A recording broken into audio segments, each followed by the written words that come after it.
किसान भाई 20वीं किस्त का बेसब्री से इंतजार कर रहे हैं।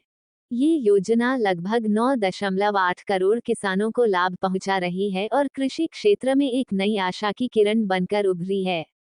किसानों के लिए ये राशि बीज, खाद, सिंचाई और अन्य कृषि संबंधी जरूरतों को पूरा करने में महत्वपूर्ण भूमिका निभाती है।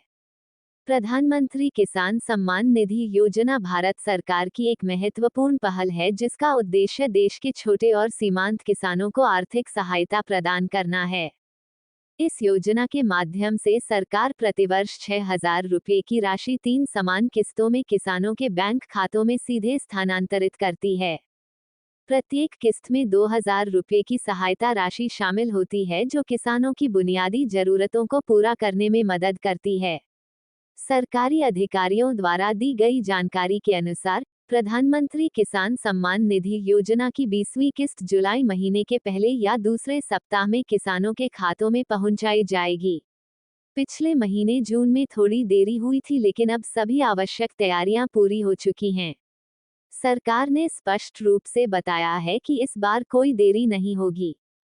किसान भाइयों को सलाह दी जा रही है कि वे अपने बैंक खाते की जानकारी और मोबाइल नंबर को अपडेट रखें ताकि जब पैसा आए तो उन्हें समय पर जानकारी मिल सके। राशि ट्रांसफर होने पर पंजीकृत मोबाइल नंबर पर तुरंत संदेश भेजा जाता है। ये सुविधा किसानों के लिए बहुत महत्वपूर्ण है क्योंकि इससे वे अपने खाते की स्थिति पर नजर रख सकते हैं। यदि किसी किसान को 20वीं किस्त का पैसा नहीं मिला है या वह अपनी स्थिति जांचना चाहता है तो इसके लिए एक सरल ऑनलाइन प्रक्रिया उपलब्ध है। सबसे पहले किसान को प्रधानमंत्री किसान सम्मान निधि योजना की आधिकारिक वेबसाइट पर जाना होगा।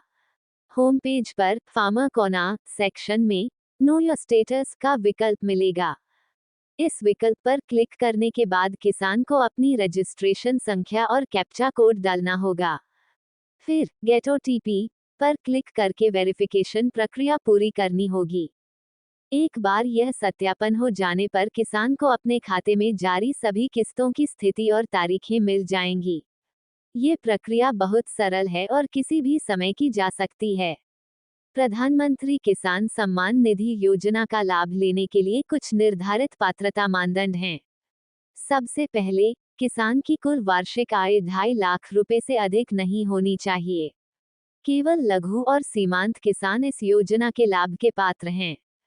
इसके अलावा परिवार में किसी सदस्य को सरकारी नौकरी नहीं होनी चाहिए। किसान के परिवार में कोई भी व्यक्ति पेंशन या आयकर दाता नहीं होना चाहिए। साथ ही बैंक खाते में डीबीटी सक्षम होना और फार्मर रजिस्ट्रेशन तथा केवाईसी पूरा होना जरूरी है। यदि इनमें से कोई भी शर्त पूरी नहीं होती है तो किसान को इस योजना का लाभ नहीं मिल सकता। भूमि सत्यापन की प्रक्रिया